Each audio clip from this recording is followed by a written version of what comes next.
Ինչպես եւ թողարկման սկզբում խոստացել ենք, մեր եթերը այսպես մշակութային, դպրոցական, արվեստոտ եթերայելի, եւ այսպես հունիսի 2-ին ժամը 18:30-ին Գյումրու դրամատիկական թատրոնում Գյումրու համայնքապետարանի պարարվեստի դպրոց ՀԱԿ-ը կներկայացնի հայ անվանի կոմպոզիտոր ՀԽՍՀ ժողովրդական արտիստ Խաչատուր Ավետիսյանի ծննդյան 100-ամյակին նվիրված համերգային ծրագիրը, կենդանի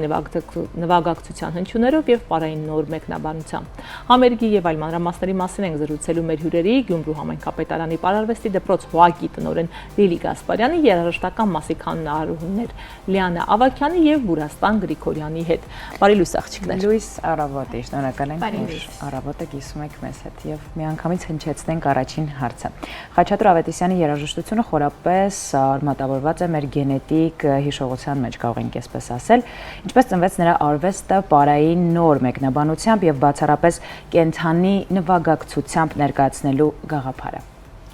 Գյումրու պարարվեստի դպրոցը արդեն 3 տարի շարունակ իր տարեվերջյան հաշվետու համերգները նվիրում է հայ անվանի գործիչներին։ 2024 թվականին Շառլ Ազնավուրին էր նվիրված, 2025-ին Ավետիք Իսահակյանին եւ պարարվեստի դպրոցը գտնվելով Գյումրիում չէր կարող անմասն մնալ Խաչատուր Ավետիսյանից, քանի որ Խաչատուր Ավետիսյանը, ինչպես գիտենք, նույնպես գյումրեցի է։ Եվ այս տարի որոշեցինք հենց նվիրել Խաչատուր Ավետիսյանին, ով բազում պարեղանակների հեղինակ է եւ իր երաժշտության հնչյունների ներքո պարային բեմադրություններ ներկայացնելը եւ մեծ պատիվ է եւ շատ գեղեցիկ է դիտվում։ Եվ նոր բեմադրություններ արվեցին, ինչպես նաև ներկայացվելու ենք արդեն տարիներ առաջ բեմադրված շատ բեմադրություններ, եւ այդ ամենը միանշանակ գեղեցիկ կլիներ կենդանի նվագակցության հնչյուններով։ Նախորդ տարի նույնպես այդպես էին կարել, այս տարի եւս որոշեցինք նույն ձև ներկայացնել։ Պատիվը վերապահվել է այս գեղեցկությամբ։ Այո։ Խաչատուր Ավետիսյանը անջնջելի հետք է թողել հատկապես կանոնի դպրոցի զարգացման գործում։ Ինչ զգացողություններով եք մոտենում այս պատասխանատու ելույթին եւ նրա 100-ամյակի նվիրված համերգին։ Արդյոք հնչելու են նաեւ մաեստրոյի հազվադեպ կատարվող կամ նորովի գործիքավորված ստեղծագործությունները։ Հազվադեպ կատարվող ստեղծագործություններ իհարկե հնչելու են, շատ լուրջ ենք մոտենում այս ամենին ու մեծ սիրով, ամենակարևորը։ Առաջին անգամ եք նման պատասխանատու, այսպես ասենք, համերգի մասնակցում։ Ինչպես նշեցինք Լիլին, արդեն 3 տարի է հաշվետու համերգը որպես լեգենդների, այսպես անվան ներքո տեղի ունենում, բայց արդեն երկրորդ տարին է, որ մենք նվագակցում ենք պարոհիներին, պարողներին։ Շատ հաճելի փորձառություն է, դժվար պատասխանատու նայ։ Այո։ Գյումրին ակտիվ է միշտ նման նախաձեռնություններում լինում առհասարակ արվեստի, արհեստի, որքան էլ ասենք այսպես, ինչ էին գովում գլուխները, այդքան տեղ ունեն գովել, գովում են, որ ասում։ Խաչատուր Ավետիսյանի երաժշտությունները բազմաթիվ անգամ հնչել են Պարի պետական անսամբլում, Երգի Պարի պետական անսամբլում, քանի որ ինչպես գիտենք, նա եղել է երկար տարիներ այդ անսամբլների երաժշտական մասի ղեկավարը եւ վերցնել իր ստեղծագործությունները, բեմադրել նոր բեմադրություններ, բարդ է, որովհետեւ ունենք հայ պարարվեստում լեգենդներ, ովքեր բեմադրել են այնպիսի պարային գոհարներ, որոնք եթե պետք է բեմադրես, պետք է կամ բեմադրես շատ ավելի լավ, կամ ընդհանրապես չվերցնես այդ գործը։ Մենք փորձել ենք լինել համարձակ, վերցրել ենք եւ շատ լսված ստեղծագործություններ, ինչպիսիք են Մախմուր աղջիկը, երբ խանդում ես, նաև վերցրել ենք նոր ստեղծագործություն, որը ես անձամբ որևէ պարային բեմադրության այդ ստեղծագործության ներքո չեմ տեսել, նույնիսկ նոտաները շատ դժվարությամբ գտանք այդ ստեղծագործության,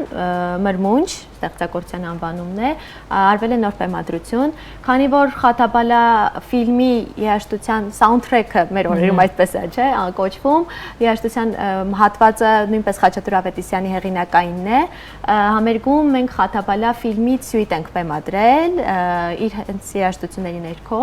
ինչպես նաև լինելու են համերգային ծրագրում նաև անակնկալներ, որի մասին չենք ուզում հիմա բարձրաձայնել, արդեն մեր հանդիսատեսը ներկա կլինի եւ այն կտեսնի։ Խորեոգրաֆիայի տեսանկյունից ինչ նոր ասելիք եք փոխանցելու հանդիսատեսին եւ ինչպես եք կարողացել պահպանել ավանդական պարի ու նորարարության ոսկե միջինը։ Շատ բարդ է դա պահպանելը եւ պետք է լինես շատ գրագետ, որպեսզի չկարողանաս խեղաթյուրել ոչ մի բան։ Եվ անցնել սահմանները։ Այո, անցնել սահմանները, բայց ժամանակակիցը մեզ ստիպում է, որ մի քիչ էլ շեղվենք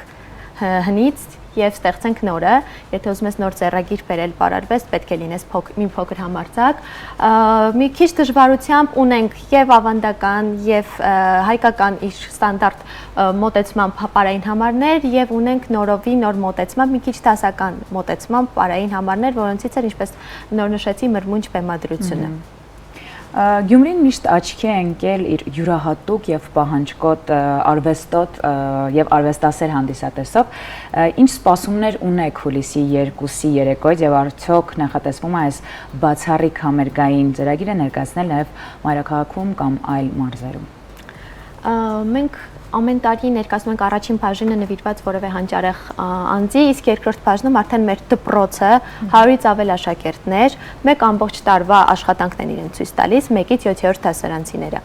7-ամյա կրթությամբ է, քանի որ մեր դպրոցը եւ ամեն տարի սեպտեմբեր ամսին մեր ուսուցիչների առաջ դրվում է խնդիր, որպեսզի տարեվերջում ներկայացնեն ամբողջովին նոր բեմադրություններ։ Այսինքն ուսումնական process-ից զատ պետք է իրեն կարողանան նոր բեմադրություններ անել։ Այս տարի 30 նոր պարային համարձակությամբ դա ասում եմ, մեր ուսուցիչները ներկայացնելու են երկրորդ բաժնում։ Մի քիչ ծավալուն համերգ է լինելու, մեր հանդիսատեսը պետք է համբերությամբ լծվի, բայց մենք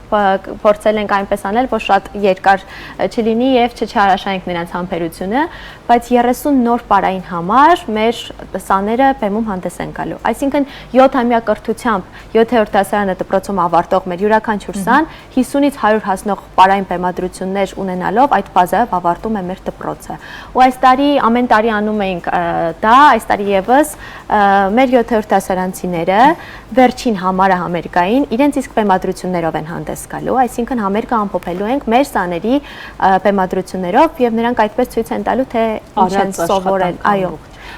Աղջիկներ քիչ առաջ մեր տաղավարում հյուրընկալել են հյուրերի, որոնք մեթոդական աջակցություն են ցուցաբերում Երևանի մարզերի մշակութային հաստատություններին,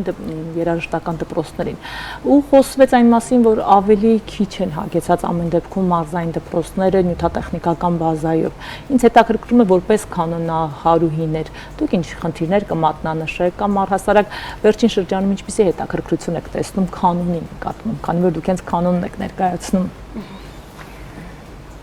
Դե երևի ավելի շատ կենտրոնանանք մասնագիտության վրա, ավելի շատ կենտրոնանում ենք ավելի զարգանալու համար ու այդ նյութական ոչինչ չենք սպասում։ Նյութատեխնիկական բազայի մասին էի խոսում, այստեղ նոտաներն են, զարգացել է հիմա ավելի շատ, քանի որ ես եղել եմ, այսինքն հիմա ուսանում եմ Անահիտ Վալեսյանի դասարանում,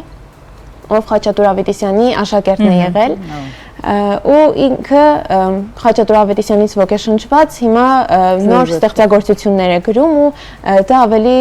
ոչ միայն ինքը, նույնիսկ Ծովինար Հովանիսյանը ավելի զարգանում է ամեն ինչ ու եւ գրականությունը եւ տեխնիկան քիչ-քիչ ավելի հմուտ է դառնում։ Ավելի շատացել են դիմողները, ձեր կարծիքով,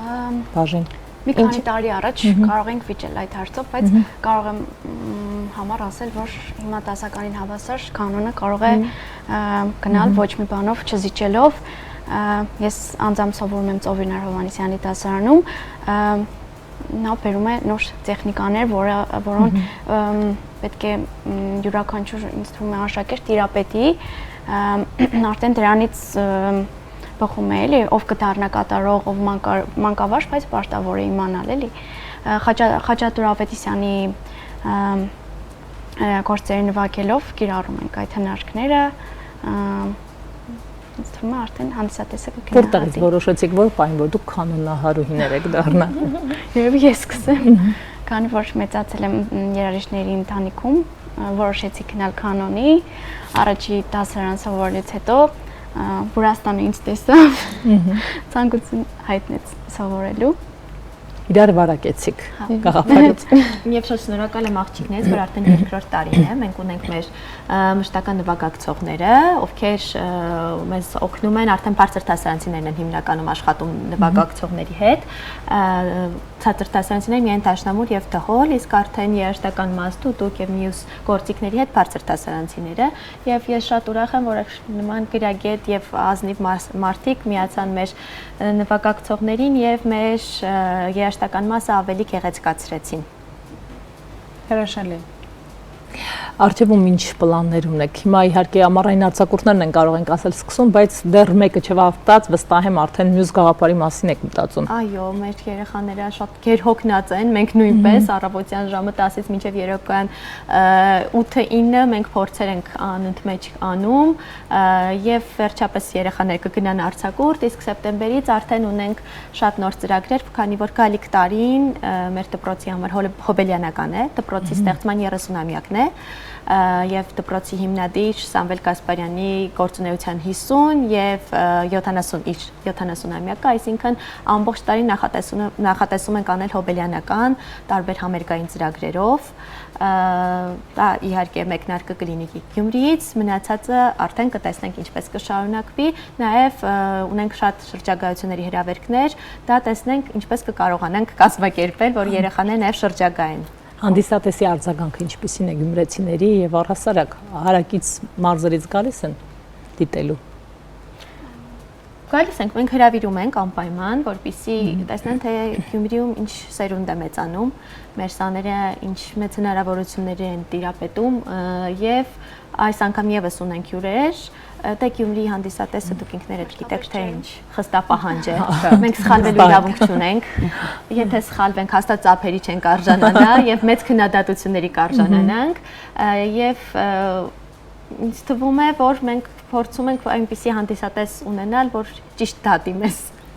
Եվ այսպես հուլիսի 2-ին ժամը 18:30-ին Գյումրիում իսկապես պես գեղեցիկ պարային օր է սպասվում, այնպես որ զինվեք համբերությամբ, վերցրեք ձեզ հետ գուցե նաև հեղուկ ջուր, որովհետև ինչպես խոստացան լինելու է, այո, բավականին ընդգրկուն, ծավալուն, այո,